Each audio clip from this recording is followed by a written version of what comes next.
It's time for Pure Performance.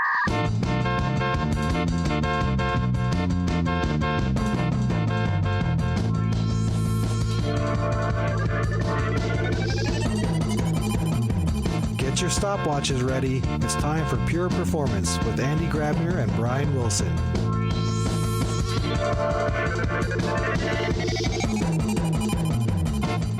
Hello, everybody, and welcome to another one of our Pure Performance podcasts, the 101 series. Andy, today my head is in the clouds. Do you know why my head is in the clouds today, Andy?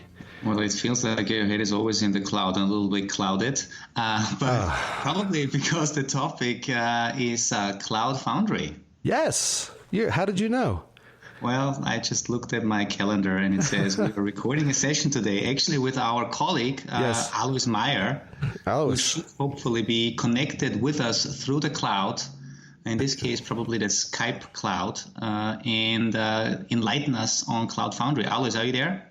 Yes, I'm there. Hi, Andy. Hi, Brian. Hello, Alois. Nice to join you here. Nice to have you.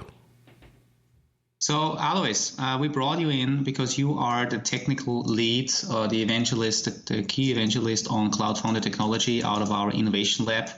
And I know you are doing a lot of work on it. Also, Mike Villager is another colleague of ours who is driving these efforts. But we wanted to use this one-on-one session today to really give the audience an overview of, what is Cloud Foundry? What do they need to know? What is why do we need to care about it? How does monitoring work there? And I think you have a lot of things to share. So it would be great if we can actually get started and saying, hey, what is Cloud Foundry? Yes, Cloud Foundry probably is like a very well-known platform as a service offering in the US, but also over here in Europe. And it allows basically application teams to just push their applications to the platform, and the platform basically will, take care of everything else.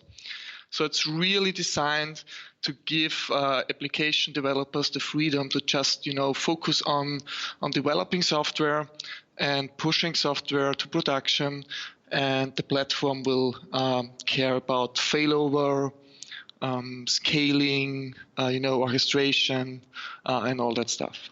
So it's designed to help, customers to bring new features, new microservices into production faster. And just touching on, you mentioned platform as a service, since we are kind of trying to take this as a bit of more of a 101 series.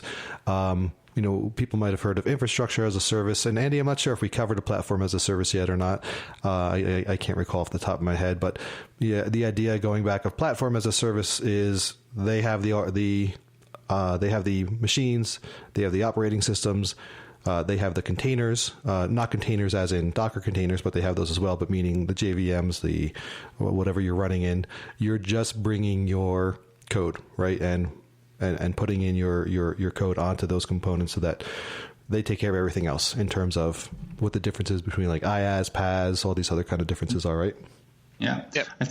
And I think we had a session with Mike Villager actually a while ago. So people that want to go back, we did a session on what is IaaS and what is PaaS. And I think this was something that people can go back to. That's an excellent point, Andy. Yeah. Cool. So Alois, now understanding what Cloud Foundry is, where did it came from? And I know there's some open source parts of it, but then there's also commercial offerings on top. Can you just give us a quick overview on that? So Cloud Foundry basically is all open source. So you can find all the Cloud Foundry components and all the important stuff at GitHub, basically. And it was initially invented somehow by VMware. So when VMware, like the large infrastructure as a service or on-premise infrastructure as a service, a company out there, worked on, also targeting application developers and then making it easy for application developers to push applications and not just to, provision virtual machines. So the very first version of Cloud Foundry came from VMware. And then, they decided to open source it and basically, now runs under the hoods of Pivotal, which is like a kind of spin-off or joint venture between VMware, and EMC. And yes, so Cloud Foundry still is open source. The main contributors to Cloud Foundry are, employed at Pivotal. So Pivotal is like one large player in the Cloud Foundry community, and they, contributing the most pieces and parts to Cloud Foundry.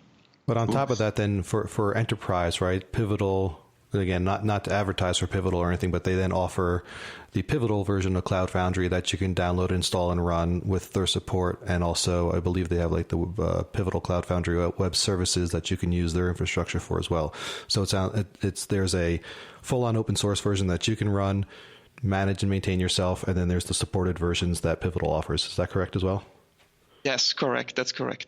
So, the burden of open source software usually is always, if you have like lots of different components, you need to run simultaneously with different versions of every component. It sometimes can be really hard to have like a setting up and running which will really work and is production ready.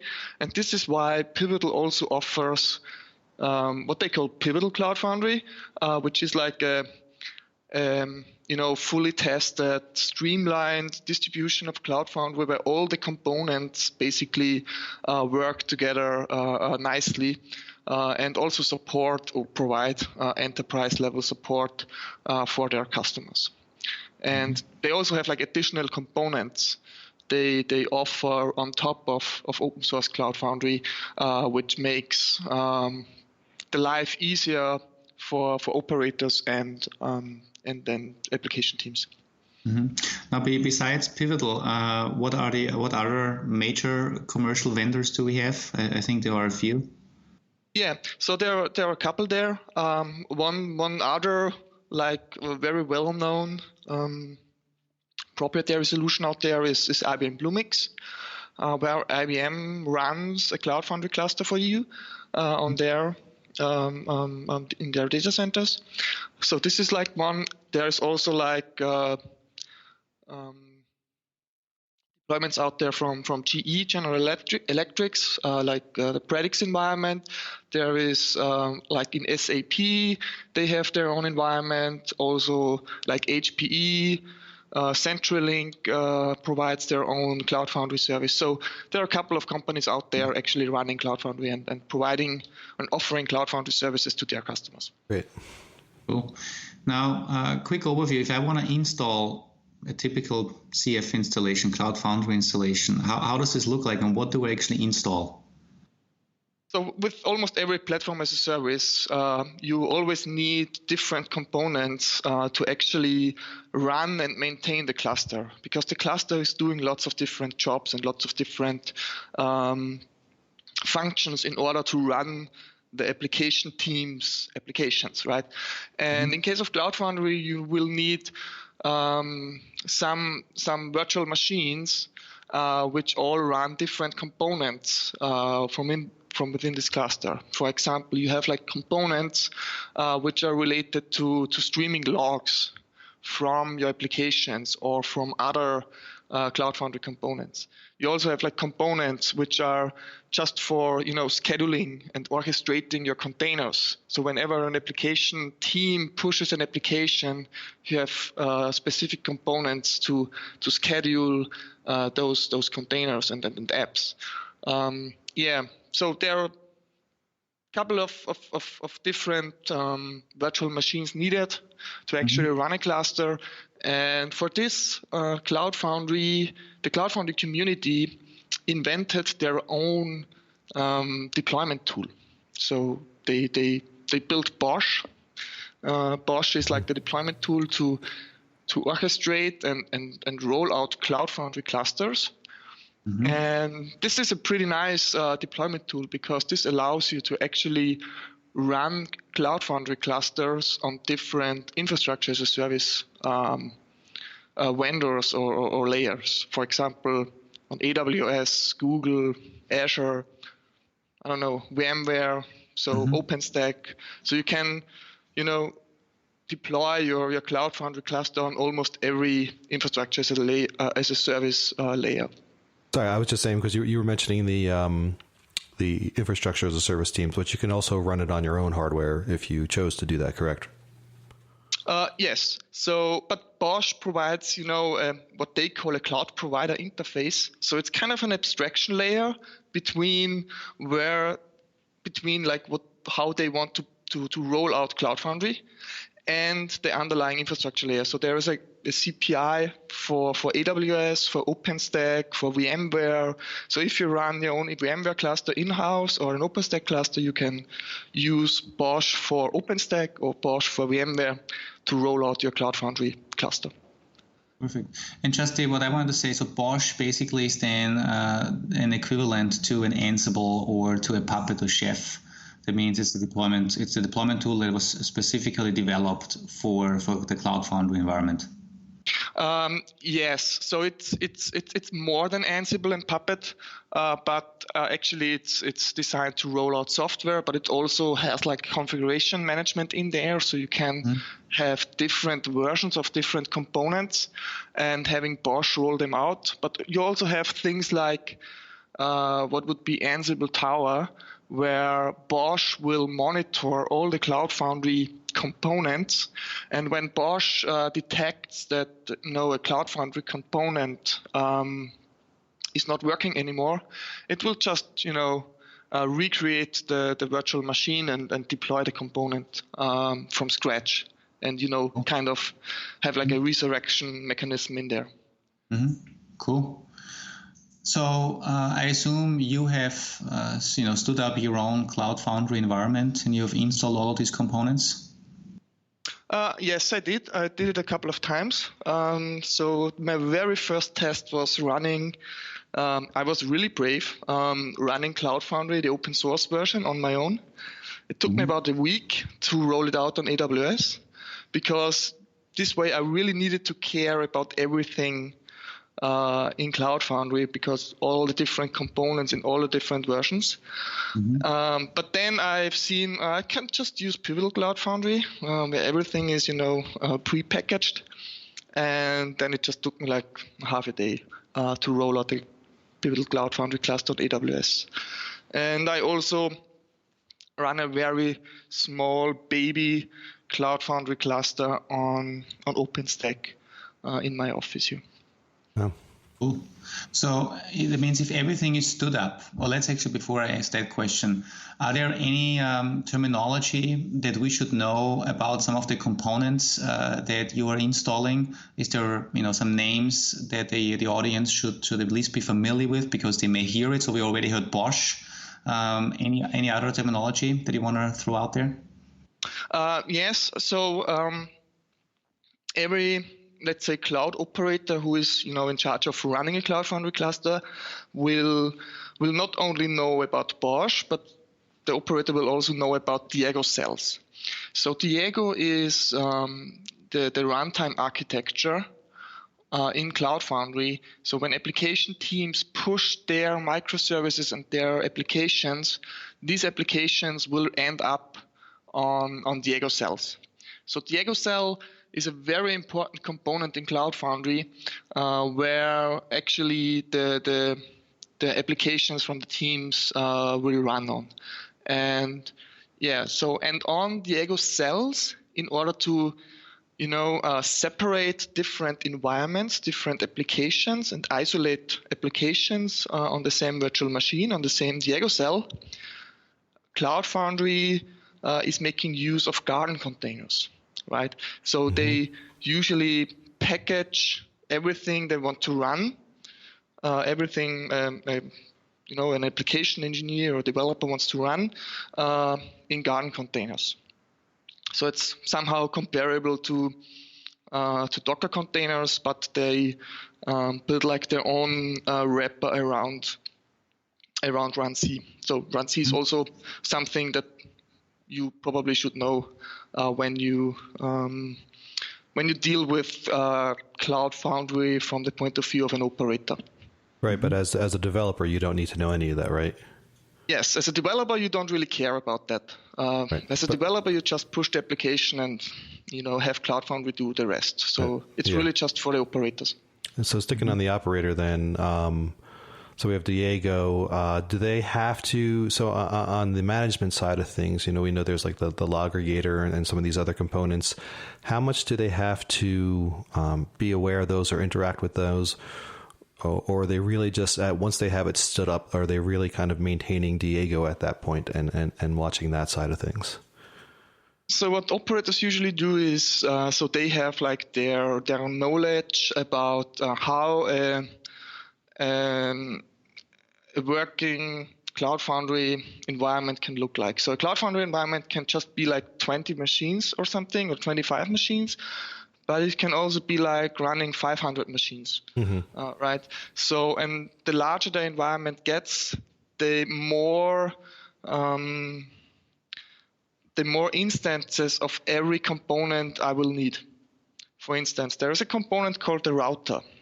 The router basically will route requests from the internet to application instances, but also will route traffic from within Cloud Foundry to other application instances. And the operator basically would need to know what is like the best sizing for all of those components and how many instances of all of these components are needed, basically. Okay. Mm-hmm. So basically to ensure also the health of the environment.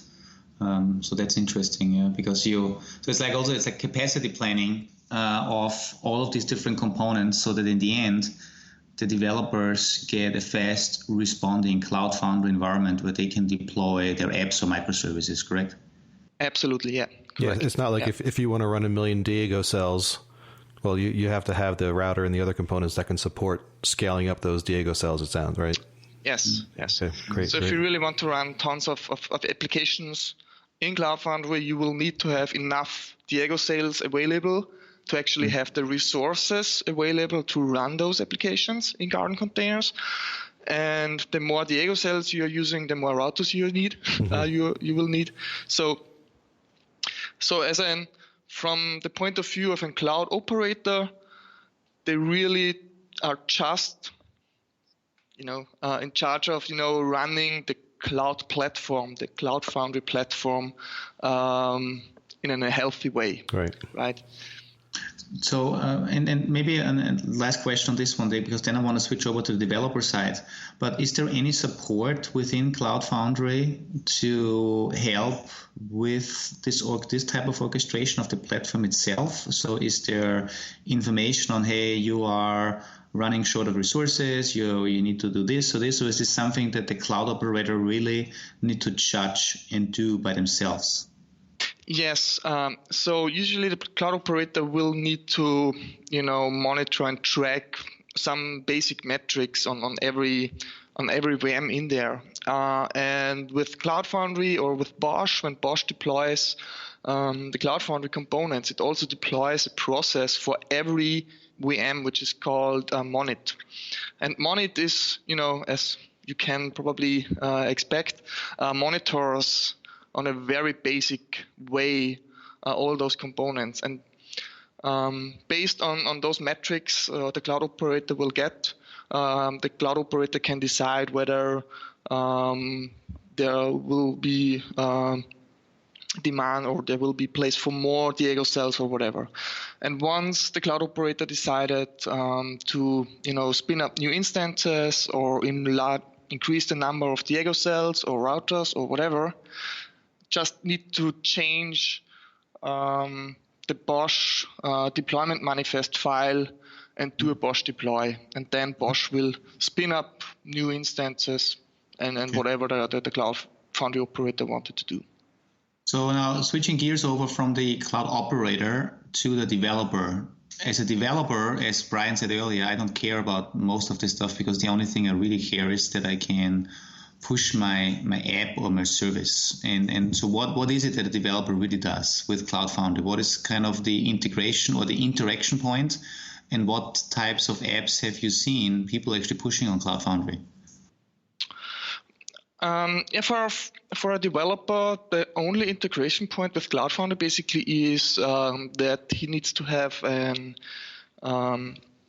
Cloud Foundry CLI or any way to push applications to a cluster. Usually this is done by a CLI, or there are also like integrations with CI tools or CD tools like Jenkins, where you can have like Jenkins job deploying a deployment artifact to Cloud Foundry.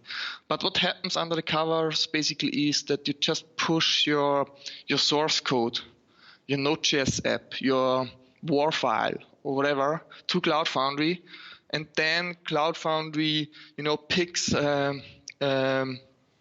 proper build pack and downloads all the required dependencies in order to run the application.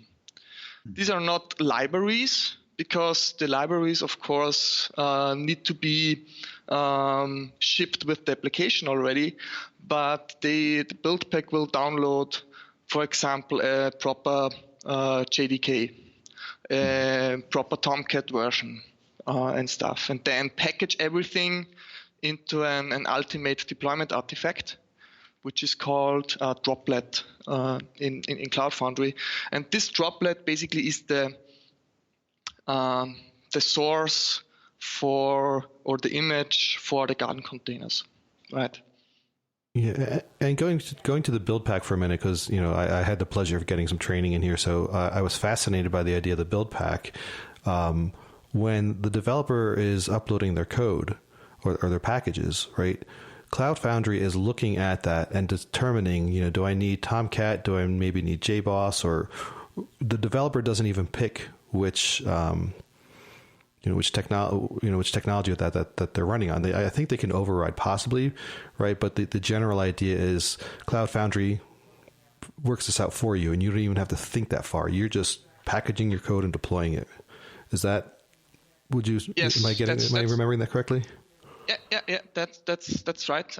So the application teams do not need to specify a specific build pack to be used. They can specify a build pack, but if they just push their source code or whatever, Cloud Foundry will pick up the right build pack based on heuristics and some checks. So if Cloud Foundry detects that you push the Node.js application, Cloud Foundry will use the Node.js build pack. Right. If you push PHP code, it will pick the PHP build pack, and so on and so forth.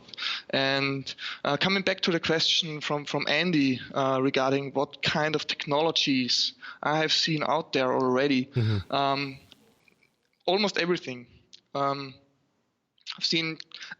Most of the time I see like Java applications and Node.js applications, but there are also like PHP, also like static HTML content delivered by an Nginx out there. I've also seen Go apps out there, but also .NET apps running on Windows machines. So you can also run .NET applications with a full .NET on Windows in Cloud Foundry. And are these I assume though, because that's the beauty of platform as a service and the containerization underneath, I assume most people are building services, whether you call them microservices or whatever you call them, but are most people building new apps using some new architectural patterns, or have you also seen people trying to lift and shift their existing enterprise apps into Cloud Foundry, and then basically just using Cloud Foundry as a very, let's say, expensive infrastructure as a service provider? No. So people usually do not, ship existing applications into Cloud Foundry or like their old stack. When you want to use Cloud Foundry and run Cloud Foundry clusters and leverage Cloud Foundry for your application environment, then you usually also need to re-architect your applications, because Cloud Foundry is designed to run stateless application containers, stateless apps, or stateless microservices. And Cloud Foundry is designed that you always need to persist state into either like a message queue or any sort of database, Redis or whatever. So it's really designed to have like a stateless architecture of your microservices. And this way allows Cloud Foundry or the operator or whoever to, spin up or scale applications in Cloud Foundry pretty easily, because they just need to spin up new instances of the same application or of the same microservice, and because since they are stateless, and the state is persisted, they can easily spin up new instances for every application, and this way deal with like load and stuff. So it's really designed for stateless microservices, and this is probably also like a differentiator to other PaaS platforms, because Cloud Foundry basically is an opinionated platform. So it really gives you like some kind of guidance on how applications should look like in order to best, work with Cloud Foundry environments. So promoting the 12-factor app concept, I would assume, right? So that's perfect, because in other PaaS environments, whether you are, I don't know, talking about OpenShift or others, you basically have, I guess, more freedom, which allows you to do more things, but then the more freedom you have, and we've seen this in the past, the more you may diverge from how you should build an application. And so Cloud Foundry, even though it seems like it narrows me down a little bit, but actually it narrows me down in a way that I really build applications with an architecture that can actually scale cloud, like really large web scale, and that's great. Cool. Yep. That's right. So it's designed to run 12-factor apps, and it's really just designed to run application containers in Cloud Foundry. And it really helps a lot in running and operating those applications with like automated failover mechanisms, automated routing, everything you would expect from a platform as a service offering. But once you want to deploy your own databases, you can use BOSH to spin up, virtual machines right next to Cloud Foundry, but they will not be part of Cloud Foundry. Yeah. However, you can connect your application instances with these databases then. And in order, if you want to connect a Cloud Foundry app with a database because you want to persist data, then you will need to make use of so-called Cloud Foundry services, where a service basically is the payload on how to connect an application instance with an external service, like, I don't know, MySQL database or Redis instance. Right, and similar to everything else, they have a lot of those services built, correct? Or you can customize your own, but the general idea is there are a lot of these connectors already pre-built that you'll just say, hey, spin this up, I'll give it my endpoints and attach it to my cell, and off it goes and runs, right? Yeah. So when you run like proprietary Cloud Foundry installations, you usually have like kind of a marketplace in there. And in the marketplaces there you can just select different external services like databases or whatever to be used. If you run your own cluster, your open source cluster, you will need to take care of spinning up those services on your own. Yeah. Cool. So if I can quickly summarize what I learned so far, and I want to switch over to another big topic, but what I learned so far is on the one side, the cloud operators that need to take care of the Cloud Foundry infrastructure itself and making sure that all the resources are available, scaling the infrastructure. We learned a lot about the individual key terminology within Cloud Foundry. So that was interesting, hearing about Diego, hearing about cells, and knowing that you are building an application which can get combined with the build pack into a droplet, and the droplet is then deployed into Cloud Foundry, and then Cloud Foundry takes care of scaling for me. But as a developer, it really seems the only thing I need to do is I build my app and I have multiple different technology choices. I package it up, and through the CLI, the command line interface, I can do a CF push, I believe it's called, and just push the app out there, and then magic happens, and my application is available and hopefully automatically scales thanks to Cloud Foundry. Right. Yes. That's the way how everything looks like. And Alois, I don't know if you knew this, but Andy is the awesome summarator. That's his nickname. He's got quite a skill in that. And I don't even say, I'm not even making fun of you at this point anymore, Andy. It's really amazing how you do this. So it's more of praise at this point. So, but thanks for telling me they're not making jokes. That I understand that it's not sarcastic, but actually. Yeah. Well, no, people don't know when I'm sarcastic or not anymore because it's just so ingrained in my speech. So the last big topic for us, obviously, so we learned about Cloud Foundry. What about monitoring? And we heard a little bit about monitoring already. You mentioned that the cloud operators need to obviously monitor, and there is some monitoring built in. But what does this really mean, and especially now from a perspective where what is not covered by Cloud Foundry, and why do companies like Dynatrace actually provide monitoring for Cloud Foundry? Which gaps are we filling? So when it comes to Cloud Foundry, or when it comes to monitoring for Cloud Foundry, you always have like different use cases to cover.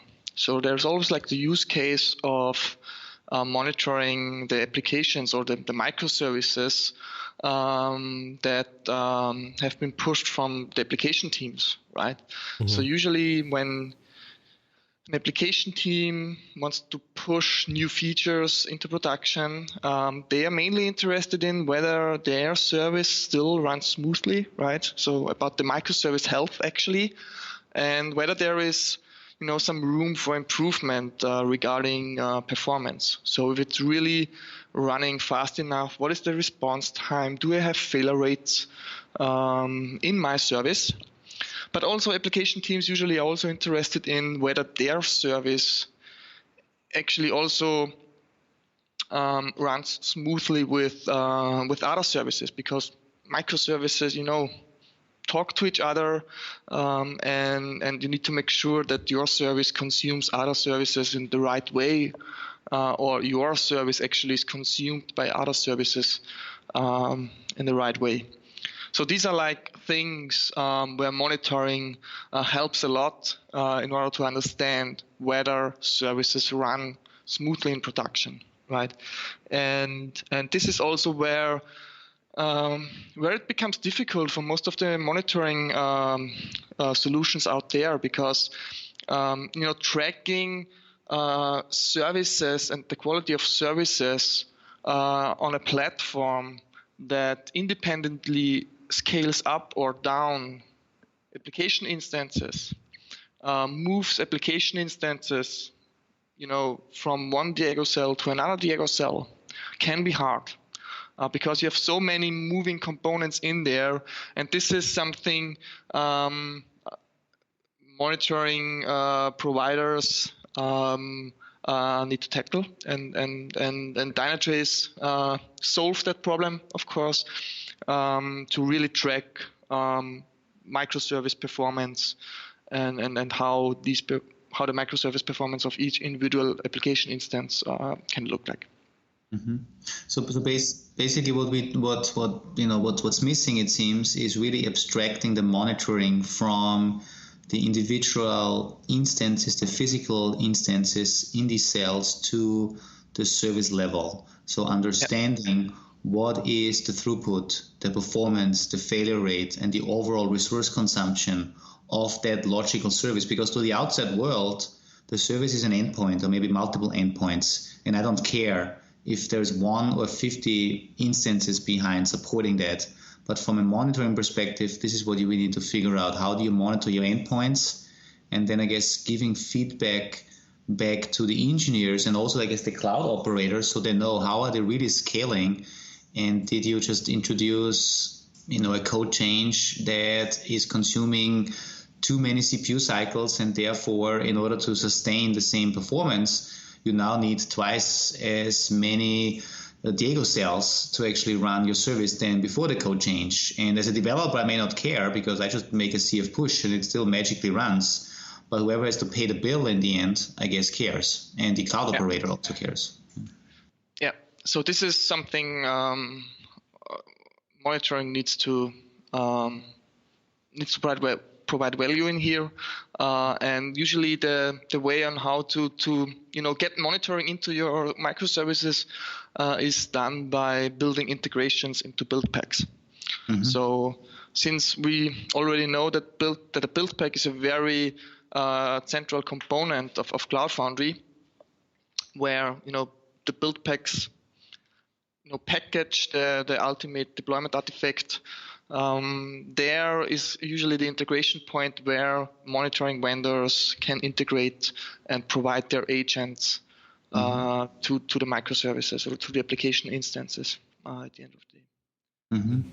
Now, we talk a lot about full stack monitoring, and now you just told us about the build packs. I mean, so I understand the build packs. We can inject any monitoring tool into the build packs. Yep. What does full stack monitoring then mean? Is this an additional approach? Yeah. So with the approach of the build packs, as I've mentioned, you will provide value and monitoring insights for your application teams. You will know how your microservices are doing. But what you miss basically is whether your cluster, whether the Cloud Foundry cluster itself, the platform, is in a healthy state or not. Right, and this is the other value and the other approach. We always talk about full stack, is where we deploy an agent on every Cloud Foundry component. So on every virtual machine which is rolled out by Bosch. And this way we can not only monitor the application instances, but also like the boxes and let's say the platform itself, and provide answers to cloud ops, whether they need to increase the number of Diego cells, whether the platform actually runs smoothly or not. So this is what we see as full stack, having not only the applications instrumented, but also the underlying platform and providing value, let's say for both worlds, basically. Mm-hmm. And just from my understanding, does this still mean I deploy monitoring agents, obviously through Bosch, on the underlying or it's Cloud Foundry architecture, but additionally I still need to inject the agents also through the build packs, or is this something that can be automated? So what our approach on that is that you no longer need to integrate with build packs. Because once the agent is deployed on every Cloud Foundry VM and also on the Diego cells, the agent will automatically inject the agent bits into the Garden containers, which means whenever application teams deploy applications, they will be automatically monitored on that Cloud Foundry cluster without requiring them to add monitoring somehow to their build packs or connect services to their applications to enable monitoring. So they no longer need to do that. They just need to push applications as is, and Dynatrace One Agent will automatically inject into the Garden containers. And this is pretty nice because this way it allows you to provide monitoring as a platform feature. And have everything automatically monitored, because in a microservice environment or in a cloud native environment where you have lots of different application instances and instances of microservices, you have Diego cells, like the compute VMs basically, lots of different components. You have an orchestration layer, in this case Diego. Mm-hmm. Everything is moving. The only way to really have insights what's running on your machine, whether you need to increase application instances or Diego cells or whatever, to find the root cause of any problem. The only way to do that is basically to run the agents on the Cloud Foundry components and to get like the full insight into everything in Cloud Foundry. Mm-hmm. Right, and taking that back, I guess several months or I don't know how long ago, when you're saying once you have it on the cell, it automatically injects into each of the Garden C containers. This is as opposed to in the past where you'd have to do the bind service for the agent, right? This is the whole idea, again, as you were mentioning, is it just spins up and it's going. That extra step of having to bind service for every cell that you're spinning up or every container you're spinning up is gone, right? Yeah. Awesome. That's great. As an application team, you just deploy your application and you will immediately see monitoring results and monitoring data information in the Dynatrace UI about your application instances and your microservices. So it's really part of the platform. So I think I learned a lot about Cloud Foundry for Cloud Ops and developers. Thanks for the monitoring intro and kind of seeing that even though Cloud Foundry itself provides some type of monitoring, there is a good reason why monitoring tools exist in that space, because of the full stack approach, but also because of monitoring microservices, which always bring a new challenge to monitoring. It's no longer necessary or no longer enough to monitor the individual instances, but really the service itself from an endpoint perspective. The last question that I want to throw out there, because I've just heard it, I hear it more and more, and people say, well, Cloud Foundry is nice, but there are also other platform as service providers. And I know you touched base on this a little bit and like the term that you used. Cloud Foundry is an opinionated platform, and maybe that's one of the differentiators that Cloud Foundry has as compared to others.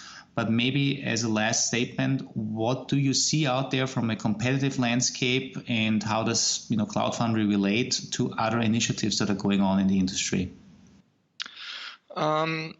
Yeah, it always depends. So I see a lot of Cloud Foundry installations out there.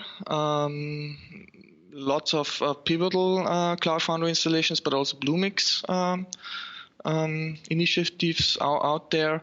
Another very popular PaaS platform is Red Hat's OpenShift, which is based on Kubernetes. So it's like a Docker-based PaaS platform where Kubernetes is the core, and is somehow comparable to Diego, to the Diego Brain for like orchestrating Docker containers on different nodes. But Kubernetes and of course OpenShift is not an opinionated platform, which means you can deploy almost everything in there. And it's up to you how to best scale and how to best persist data in those kinds of environments. So you can actually also deploy database instances in Docker containers on OpenShift. I'm not sure if this makes sense because a database is not something you want just to scale, right? If you have not enough performance on your database side, you don't just want to, spin up like 3 more MySQL instances because they need to be connected something. So scaling is good or works for application instances, but not really for databases.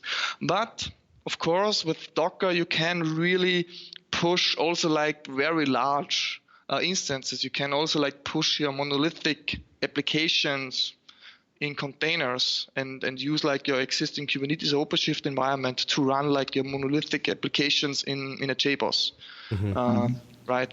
So this is something that is nice and OpenShift or in Kubernetes, but when you really want to run a microservice environment, you most likely also need to re-architect your environment, and then at least Cloud Foundry is, in my opinion, the platform to go because it's like a grown-up PaaS environment, right? Right.